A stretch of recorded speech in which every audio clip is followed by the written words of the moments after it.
नमस्कार मित्रांनो, एड लागलं प्रेमाचं या मालिकेच्या आजच्या धमाकेदार भागामध्ये आपल्याला बघायला मिळणार आहे. घोरपडे आणि मिहीर आले समोरासमोर. तर मिहीरने बरोबर माऊली निवास म्हणजे नानाजीजीचं घर अक्षरशः जसं आहे तसंच इथे एका कागदावरती काढलेलं असतं. तर मिहीरला त्याचा भूतकाळ आठवणार का हे आपल्याला बघायला मिळणार आहे. तर इथे आता शशिकला आणि घोरपडे जीजीला भडकवण्याचा प्रयत्न करत असतात. तेव्हा लगेच आता घोरपडे म्हणू लागतो, बघा बघा हा गुंड आहे गुंड आणि आपल्यासमोर हिरोगिरी दाखवतोय. बघा बघा दोघांची कसली नाटकं चालली. ते जीजी दिसतंय ना तुम्हाला, खरं तर या रायाला शिक्षा व्हायलाच पाहिजे होती, पण नाही, ऐनवेळेस सगळं काही या मंजिरीने घोळ केला. तेव्हा शशिकला म्हणू लागते, हो ही मंजिरी त्या रायाचीच बाजू घेत असते. ऐनवेळेस कटला पुरावा घेऊन आली आणि काहीतरी माझा राया निर्दोष आहे असं आहे तसं आहे. खरं तर जाऊबाई आज आपण ना माघार घ्यायलाच नको होती, या रायाला शिक्षा करायलाच पाहिजे होती. हा राया गुन्हेगार आहे गुन्हेगार. तेव्हा जीजी म्हणू लागते, पण त्या पुराव्यानुसार मिहीरचा खून झालाच नाहीये ना, मग राया गुन्हेगार कसा असू शकतो. तेव्हा जीजी म्हणू लागते, जाऊबाई अहो काय बोलताय तुम्ही. अहो हे जे काही घडवलंय घडवून आणलंय ना हे या मंजिरी रायाने, हे कळत नाही का तुम्हाला. अहो तुम्हाला कळत कसं नाही, अण्णा या जगात नाही आहे. कारण अण्णाने मिहीरला उचलायला सांगितलं होतं ना, पण अण्णा तर आता विचारायला काही इथे नाहीच, तो गेलाय ढगात. त्यामुळे हा राया नामोनिराळा झालाय. त्याने जे काही केलंय ते कुणाला माहिती आहे नाही ना, म्हणून त्याने बरोबर मिहीरला उचललं, अण्णाकडे सोपवलं आणि अण्णाने गोळी मारलीच नाही. पण इकडे रायाने दुसरा प्लॅन केला. मिहीरचा ॲक्सिडेंट केला असेल, त्याला मारण्याची सगळी तयारी केली असेल आणि म्हणूनच मंजिरी रायाने मिळून हे सगळं प्लॅनिंग केलंय. हे सगळं अघटित आहे जाऊबाई. अहो विचार का करवत नाही तुम्हाला. बघा आता मंजिरीने काय सांगितलं आपल्यासमोर, की मिहीरचा चेहरा दिसत नव्हता, ती बॉडी कुणाची होती ते आपल्याला माहिती नव्हतं, असं काही सगळं आपल्यासमोर आणलं ना चित्र. पण तसं काही नव्हतं जाऊबाई, हे सगळं या राया आणि मंजिरीने केलंय. ही मंजिरी रायाला वाचवायला काहीही करू शकते, हे तुम्हाला माहिती आहे ना जाऊबाई. अहो तिचं त्या रायावरती प्रेम आहे.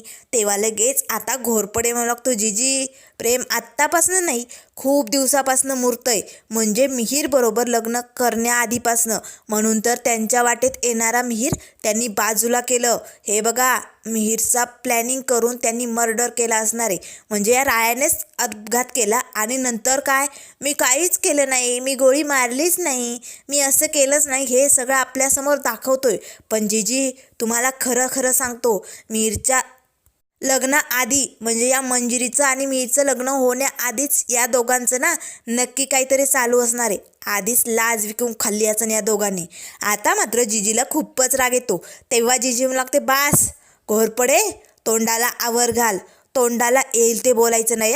मंजिरी आणि माझ्यामधून विस्तव जात नसेल तरी मंजिरीविषयी मी असं काही ऐकून घेणार नाही. तिच्या आबरूचे धिंडोडे उडालेले मला चालणार नाही. आणि घोरपडे तू जर पुन्हा असं काही बोलण्याचा प्रयत्न केला ना तर तू कोण आहे हे मी विसरून जायला नीट लक्षात ठेव. कारण मंजिरीच्या विषयी एक शब्दही ऐकून घेणार नाही मी, ती या घरची सून आहे एवढं लक्षात ठेवायचं. आता मात्र जीजीने घोरपडेला चांगलंच सुनावलेलं असतं. तेव्हा लगेच शशिकला आता घोरपडेला डोळे वाचवते, बाबा अरे एवढं सगळं पट्टी पडवली म्हातारीला, गप्प बैस ना. तेव्हा लगेच आता जीजी म्हणू लागते, जाऊबाई जाऊबाई तुम्ही शांत व्हा. हो हे बघा रागाच्या भरात बोलून गेला तो, तुम्ही उगाच रागाच्या भरात काही बोलू नका. आणि जय तुला कळत नाही का रे, अरे काही कसा बोलू शकतो तू. हे बघ जय तू शांत हो, परिस्थिती काय, जाऊबाईंना त्यांच्या मुलाची आठवण येते मिहीरची आणि तू कशाला उगाच काहीतरी बोलतोय. हे बघा जाऊबाई असं काही नाही आहे, घोरपडे चुकून बोलला असेल, पण जाऊबाई एक गोष्ट विसरू नका, कितीही काही झालं म्हणजे मिहीरचा खून झाला असो वा अपघात झाला असो, पण त्या दिवशी रात्री मिहीरला फोन करून घराबाहेर कोणी काढलं होतं, रायानेच ना. मिहीरला उचलायचा प्लॅनिंग कुणाचा होता, रायाचाच. मग मिहीरचा खून होऊ दे नाहीतर अपघात होऊ दे, याला कारणभूत कोण आहे, रायाच आहे की नाही. मग हा राया गुन्हेगार आहे जाऊबाई, असे आता खूप काही जीजीच्या मनात इथे शशिकला आणि घोरपडेने भरवलेलं असतं. तर इकडे मिहीर आता संध्याकाळी आपल्या घरी आलेला असतो. आता त्याच्या मॉमचा त्याला फोन आलेला असतो. तेव्हा मिहीर म्हणू लागतो, मॉम कसे आहात तुम्ही, हे बघा तुम्ही फिरायला गेले ना तरी माझी काळजी का करता, मी घरी आहे आणि आता मी झोपण्याच्या तयारीत पण आहे मॉम, मी झोपणार आहे. तेव्हा त्याची मॉम म्हणू लागते, तू जेवलास का, वेळेवरती झोप, काळजी घे. तेव्हा मिहीर म्हणू लागतो, हो मॉम, तू टेन्शन घेऊ नको बरं, तू डॅडची काळजी घे. आणि तुम्ही दोघे एन्जॉय करायला गेलात ना, मग माझी चिंता सोडा. मी काय आता लहान बाळ आहे का? मी माझी काळजी घेऊ शकतो. बरं चालेल मॉम, 10 वाजले, मला झोपायचं आहे, डॅडा ठेवतो. असे म्हणत आता मिहीर फोन ठेवतो. त्याच वेळेस आता मिहीरच्या घरात एक माणूस घुसलेला असतो. त्याने आपल्या खिशातनं मोठा असा चाकू काढलेला असतो. त्याने आपल्या तोंडाला मास्क वगैरे लावलेलं असतं. नेमकं तो माणूस कोण आहे हे काय ओळखत नसतं. पण आता अंधार घरात असल्यामुळे तो दबक्या पावलाने आता मिहीरच्या रूमकडे निघालेला असतो. त्याच वेळेस मिहीर म्हणू लागतो, चला मॉम डॅड कितीही फिरायला गेले तरीही माझी काळजी सोडत नाही. पण काय करणार मॉम डॅड, माझ्या वयाचे मुलं येतात हो तुमच्याबरोबर फिरायला, असे म्हणजे आईवडिलांबरोबर. पण मला ना कामामुळे येता येत नाही मॉम डॅड, तुम्ही मला समजून घ्या. बरोबर चला, मला 10 वाजले, झोपावं लागेल. सकाळी खानविलकरांची मीटिंग आहे, मेहत्रा साहेबांची मीटिंग आहे, डील फायनल करायची, त्यामुळे मला लवकर उठायचं आहे. असे म्हणत आता लगेच अंगावरती ब्लँकेट घेऊन इथे मिहीर झोपलेला असतो. त्याच वेळेस आता लगेच तो मास्क लावलेला व्यक्ती चाकू घेऊन आता मिहीरच्या रूममध्ये येतो. आता मिहीर झोपलेला बघताच त्या व्यक्तीने तो चाकू खपाखप इथे मिहीरच्या पोटात खुपसवलेला असतो. त्या क्षणाला आता त्या माणसाला धक्काच बसतो. एवढा चाकू असा 2दा खुपसवला तरी रक्त वगैरे का निघलं नाही. तो पटकन आता ते ब्लँकेट काढतो आणि चेहरा बघू लागतो. तर आता त्या ब्लँकेटमध्ये मिहीर नसून आता उषा वगैरे ठेवलेले असतात. तेव्हा लगेच आता पाठीमागनं मिहीर येतो. त्याच वेळेस आता तो व्यक्ती पाठीमागे वळून चाकूने हल्ला करणार. तेच मिहीर पटकन त्याचा हात पकडतो आणि त्याला म्हणू लागतो, मरणाच्या दारातून जो आलाय ना त्याला परत मारण्याचा प्रयत्न करतोय तू. कोण आहेस तू? कोण आहे? लवकर खरं खरं सांगा. कुठनं आलाय तू? का आलाय मला मारायला? माझ्या जीवावर का उठलाय? असे म्हणत आता मिहीर जोरात त्याला मारू लागतो. तो माणूस मात्र घाबरतो. आता तो पटकन मिहीरला धक्का देतो आणि तिकडनं पळ काढतो. तो माणूस मिहीरच्या हातातनं निसटलेला असतो. आता घराबाहेर धावत येतो, पण तो माणूस तोपर्यंत पळालेला असतो. तेव्हा मिहीर म्हणू लागतो, कोण होता हा माणूस आणि माझ्या जीवावरती का उठलाय? नाही, मला आता सतर्क व्हावं लागेल. कोण असेल जे माझ्या जीवाशी खेळतंय? असे असंख्य प्रश्न आता मिहीर समोर उभे असतात. तर इकडे संध्याकाळची वेळ असते. मंजिरीने आता रायासाठी स्वयंपाक बनवलेला असतो. मंजिरी आता रायासाठी ताट बनवते आणि रायाजवळ आणून ठेवते. तेव्हा राया लागतो, मिस्पायर, अगं एकच ताट का बनवलंय तू? तुला भूक नाही आहे का? तुला जेवायचं का नाही का? मिस्पायर मात्र रागवलेली असते, ती काही बोलत नाही. रायाला आता गुपचूप पाणी आणून देते. तेव्हा राया पटकन मिस्पायरचा हात पकडतो, तिला खाली बसवतो आणि मग लागतो, मिस्पायर अजून रागवली काय गं तू? हे बघ मिस्पायर, रुसवा सोडून दे ना गं, असा जेवणावरती राग काढू नये. काय झालंय मिस्पायर? हे बघ मिस्पायर, तुझ्या नवऱ्याला समजून घे बरं. अगं तुझ्या नवऱ्याला ना पोरींची समजूत कशी काढायची जमत नाही गं, खरंच तो अडाणी आहे. तेव्हा मंजिरी म्हणू लागते, हो एवढी पण समजत नाही आहे त्याला, मग समजून घ्यायचं, बायकोचं मन कसं जिंकायचं, काय करायचं. तेव्हा राम लागतो, मिस्पायर जमत नाही ग ते मला, खरंच पोरींची समजूत कशी काढायची हे या रायाला कळत नाही अजून, त्याला काही माहिती नाही ना गं. काय नेमकं मनात काय असतं पोरींच्या ते सांगशील का? तेव्हा मंजिरी म्हणू लागते, हो आता तेही मीच शिकवायचं का? त्यावर राय म्हणू लागतो, शिकव की मिस्पायर, आता एवढी समजूतदार बायको भेटली म्हटल्यानंतर तिच्याकडनं हा राय शिकू शकतो. तेव्हा लगेच आता मंजिरी मात्र रायाकडे बघून हसू लागते. त्याच वेळेस राय म्हणू लागतो, मिस्पायर खा की, प्रेमाने एक घास खा की या रायाच्या हातचा. असे म्हणत राय लगेच प्रेमाने मिस्पायरला घास भरवतो. तेव्हा मंजिरी लागते, बास आता मलाच भरवशील का? चल आता मीही तुला भरवते. तेव्हा राय लागतो, तूही आणि एकच ताटात? तेव्हा मंजिरी म्हणू लागते, हो राया एका ताटात जेवल्यानंतर प्रेम वाढतं बरं का. तेव्हा राय लागतो, हो. तेव्हा मंजिरी म्हणू लागते, खरंच मग वाढू द्यायचं आहे ना प्रेम? तेव्हा राय लागतो, हो चालेल मिस्पायर. असे म्हणत दोघेही आता एकमेकांना एकाच ताटात घास भरवत असतात. तर खिडकीतनं हे सगळं जिजी बघत असते. हे सगळं दृश्य बघून जिजीला मात्र खूपच राग आलेला असतो. तेवढ्यात आता रुजिदा येते आणि आता खिडकीतनं बघू लागते. राया मंजिरी दोघेही एकमेकांशी अगदी प्रेमाने बघत एकमेकांना घास भरवत असतात. तेव्हा लगेच रुजिदा म्हणू लागते, जिजी अगं बघतेस ना, अगं जो राया आपल्या मंजूवरती एवढं प्रेम करू शकतो तो आपल्या मिहीर दादाला खरंच मारू शकतो का? अगं बोल ना जिजी. अगं राया एक आई म्हणून तुझ्यावरती जेवढा जीव लावतो, जेवढं प्रेम करतो तेवढं कोणीच करू शकत नाही, आणि तरीही तुला वाटतं का त्याने आपल्या मिहीर दादाला मारलं असेल? बोल ना जिजी. तेव्हा जिजी म्हणू लागते, हे बघ रुजिदा, कितीही कोणी चांगलं वागू दे, पण त्याने जे केलंय ना, जे डाग लागलेत ना, ते पुसले जात नाही. या रायाने माझ्या मिहीरला या घरातनं बाहेर काढलं आणि कायमचं संपवलं. माझा मिहीर चांगला होता ग, धडधाकट, तरी आज या जगातनं निघून गेला. कुणामुळे? तर या रायामुळे, फक्त या रायामुळे. त्यामुळे आता या दोघांचं कितीही सुख असू दे, दुःख असू दे, मला त्याचं काहीही घेणं देणं नाही आहे. मला कुणाची काहीही गरज नाही आहे. म्हणूनच तर बघत होते. बघ ना, माझ्या पोटच्या गोळ्याला माझ्यापासून हिसकावलं आणि कसे प्रेमाने आता गुलूगुलू बोलतायत काय, एकमेकांना भरवतायत काय, बघतेस ना तू. तेव्हा लगेच रुजिदा म्हणू लागते, जीजी अगं काय बोलते तू? खरंच राया असं करू शकतो हे तुझं मन तुला सांगतंय? तेव्हा लगेच जीजी म्हणू लागते, कोण कसं आहे ना हे मला चांगलंच माहिती आहे. आणि या रायाचं काय घेऊन बसली ग तू? शेवटी तो गुंडच, पण माझा मिहीर खरंच खूप चांगला होता ग. खरंच खूप प्रेमळ होता, धडधाकट होता, मन मिळावू होता. पण या रायामुळे तो आज आमच्यापासून दूर गेला. माझ्या पोटचा गोळा या रायाने हिसकवलाय. त्यामुळे या रायाला मी कधीही माफ करणार नाही. उद्या माझ्या मिहीरचा वाढदिवस आहे ग. बघ, उद्या जर माझा मिहीर इथे असता तर मी असा दणक्यात त्याचा वाढदिवस साजरा केला असता. पण जाऊ दे, जे झालं ते झालं. चल, असे म्हणत आता लगेच जीजी तिकडनं निघून जाते. आता लगेच इकडे रुजिदा खिडकीतनं डोकावून रायाकडे बघू लागते. खरंच राया असं करू शकतो?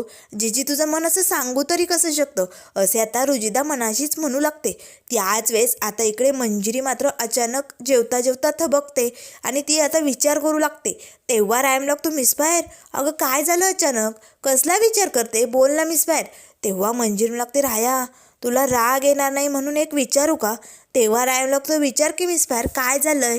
तेव्हा मंजिरी म्हणू लागते, राया अरे, जेव्हा मिहीरचा वाढदिवस असायचा ना, तेव्हा मी दरवर्षी त्याच्यासाठी साबुदाण्याची खिचडी बनवायची. कारण मला जीजीने सांगितलं होतं की त्याला साबुदाण्याची जी खिचडी खीर असते ना, ती खूप आवडायची. आणि तसं म्हणून मला अशीच आठवण आली की उद्या मिहीरचा बड्डे रे, म्हणून मी उद्या साबुदाण्याची खीर बनवली तर तुला आवडेल का राया? नाही म्हणजे तुला आवडलं तर बनवेन मी, तसं काही नाही. तुला नसेल आवडत तर तसं सांग मला. तेव्हा लगेच रायम लागतो, नाही आवडणार मला, अजिबात नाही आवडणार मला. त्यावर मंजिरी मला लागतं, ठीक आहे राया, तुझी इच्छा नसेल तर मी नाही बनवणार. तसं काही नाही, उगाच म्हणून मनातली शंका काढायची म्हणून विचारलं मी. तेव्हा रायम लागतो, मिस बाहेर नाही आवडणार मला. जर तू उद्या मिहीरच्या वाढदिवसाच्या दिवशी साबुदाण्याची खीर नाही बनवली तर तुला बनवावीच लागेल. तेव्हा मंजिरी लागते, खरंच राया? तेव्हा राया मिस बाहेरचा हात हातात घेतो आणि म्हणू लागतो, हो मिस बाहेर, तुला मिहीरच्या जेवढ्या काही आठवणी येतात, ज्या काही आठवणी तुला जपायच्यात ना, त्या तू जपू शकते. मला कुठलाही प्रॉब्लेम नाही आहे. तेव्हा मंजिरी लागते, खरंच राया तुला कुठलाही प्रॉब्लेम नाही आहे ना? तेव्हा रायम लागतो, नाही मिस बाहेर, तू बनवू शकते खीर. आता मंजिरी मात्र खुश होते. तर इकडे घोरपडेने मात्र आपली बॅग भरायला घेतलेली असते. तेवढंच शशिकला त्याच्या घरी येते. घोरपडे, अरे काय चालू आहे? कुठे निघालाय बॅग भरून? नेमकं भानगड काय? तेव्हा घोरपडे म्हणू लागतो, शशिकला हे बघ, मला ना आता मुंबईला एक खूप महत्त्वाचं काम लागले, मला तिकडे निघावं लागेल म्हणून पॅकिंग चालू आहे. तेव्हा शशिकला म्हणू लागते, काय तू मुंबईला जातोय या राया मंजिरीला एकट्यांना सोडून? हे कसं शक्य आहे घोरपडे? तू नाही जाऊ शकत. आपल्याला त्या रायाला शिक्षा घडवायची की नाही? मग तू असा कसा मंजिरीला सोडून जाऊ शकतो? तेव्हा जय घोरपडे म्हणू लागतो, हे बघ, तो मिहीर मेला, त्याचा ॲक्सिडेंट झाला का खून झाला का काय झालं हे जाणून घेण्यात मला कुठलाही इंटरेस्ट नाही आहे. त्याला कोणी मारलं, काय झालं, मला काहीही घेणं देणं नाही आहे. तो राया, त्याने मंजिरीशी लग्न केलं ना, दोघे सुखात आहेत ना, कुठे का असं ना, बाहेर अंगणात राहतात पण सुखाने राहतात ना. मग मला कोणाचंही घेणं देणं नाही आहे. तुला जे करायचं आहे ते तू कर. त्या रायाला शिक्षा कर, नाहीतर मंजिरीला शिक्षा कर, पण मला यात पडायचं नाही आहे. आता मला जायचं आहे, माझ्या कामासाठी जाऊ दे, खूप महत्त्वाचं काम आहे. तेव्हा शशिकला म्हणू लागते, जय घोरपडे, अरे काय झालं तुला? खरंच तू मंजिरीला सोडून जातोय? हे शक्य नाही, उगाच खोटी पट्टी पडू नको. तेव्हा घोरपडे म्हणू लागतं, हे बघ शशिकला, आता मी तुला खरं खरं सांगतोय, मी खरंच निघालोय, माझं खूप महत्त्वाचं काम आहे आणि तू मला अडवण्याचा प्रयत्न करू नको. तू कितीही समजवण्याचा अडवण्याचा प्रयत्न केला तरीही मी तुझं ऐकणार नाही आहे, कारण माझं ठरलंय, मला जायचं आहे. असे म्हणत बॅग घेऊन आता घोरपडे तडक तिकडनं निघालेला असतो. शशिकलाला धक्काच बसतो. चक्क हा घोरपडे मंजिरीला सोडून गेलाय पंढरपुरातनं. नेमकं असं काय महत्त्वाचं काम असेल? असे असंख्य प्रश्न आता इथे शशिकलासमोर उभे असतात. तर इकडे आता मिहीर मात्र कॉफी पित असतो. त्याला जरा टेन्शन आलेलं असतं. नेमकं कोण व्यक्ती असेल तो ज्याने माझ्या घरात घुसून माझ्यावरती हल्ला करण्याचा प्रयत्न केला? नाही नाही नाही, इथून पुढे मला 2 पावलं सावध राहावं लागेल. काही का असेना, कोणीतरी माझ्या जीवावरती बेततंय हे मला लक्षात घेऊनच काम करावं लागेल, असे म्हणत आता मिहीरने एका कागदावरती एका घराचं पोस्टर काढलेलं असतं. त्याच वेळेस आता लगेच मिहीर असा विचार करत असतो, तेवढ्यात लगेच त्याची मॉम येते. आता मात्र समोर मॉमला बघताच मिहीरला धक्काच बसतो. तेव्हा लगेच त्याची आई म्हणू लागते, गौरव अरे काय करत होता तू? तेव्हा लगेच आता मिहीर म्हणू लागतो, मॉम अगं आत्ताच मगाशी आपलं बोलणं झालं आणि तू कशी काय आली? अगं डॅड कुठे? तुम्ही फिरायला गेला होता ना? तेव्हा त्याची मॉम म्हणू लागते, रे तुझे डॅड तिकडेच थांबले, पण माझं ना मन लागतच नव्हतं. सारखं गौरव काय करत असेल, जेवला असेल का, झोपला असेल का, सारखं लक्ष तुझ्याकडे. त्यामुळे ना मला राहवलं नाही, मी लगेच रिटर्न निघून आले. तेव्हा लगेच आता मिहीर म्हणू लागतो, मॉम तू पण ना, बरं थांब मी तुझ्यासाठी पाणी घेऊन येतो, असे म्हणत आता मिहीर लगेच पाणी आणण्यासाठी जातो. त्याच वेळेस आता त्याची आई समोर येते. मिहीरने त्या पोस्टरवरती जे काही घराचं चित्र काढलेलं असतं ना, त्या घराकडे आता लगेच त्याची मॉम बघू लागते. तेवढ्यात मिहीर पाणी घेऊन येतो आणि मला लागतो, मॉम सेम असंच घर आपल्याला घ्यायचे का कुणास ठाऊक? मला असं का वाटतं की असं आपलं एक घर बसलं पाहिजे गावाकडे, कदाचित पंढरपूरला, कुणास ठाऊक. मला या घरात राहण्याची खूप इच्छा आहे. जणू असं वाटतंय की या घराशी आणि माझं काहीतरी नातं आहे. बोल ना मॉम, काय असेल का हे सगळं? आता मात्र ते घर म्हणजे नानाजीजीचं माऊली निवास, सेम टू सेम तसंच घर इथे आता मिहीरने त्या चित्रात काढलेलं असतं.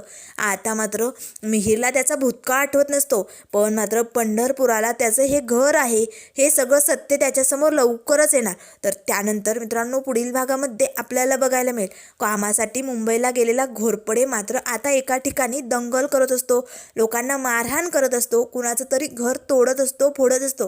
तेवढ्यात लगेच पाठीमागनं मिहीर येतो आणि घोरपडेचा हात पकडतो. आता मात्र लगेच घोरपडे कोण आहे रे असे म्हणत मागे बघतो आणि आता बघताच त्याला मिहीर दिसताच घोरपडेच्या पायाखालची जमीन सरकलेली असते. मिहीर तू? तर इकडे आता राया मिसफायरला म्हणू लागतो, मिसफायर नक्कीच मिहीरचा खून झाला नाहीये, याचा अर्थ मिहीर जिवंत असेल का? खरंच तो जिवंत असेल तर तो सापडलाच पाहिजे, असे म्हणत आता राया आणि मंजिरी मिहीरचा शोध घेणार का? पुढे काय काय होणार हे बघण्यासाठी खूपच इंटरेस्टिंग असणार आहे. त्यामुळे मित्रांनो अशाच मालिकेंच्या अपडेट पाहण्यासाठी चॅनलला लाईक करा, सबस्क्राईब करा. व्हिडिओ पाहिल्याबद्दल धन्यवाद.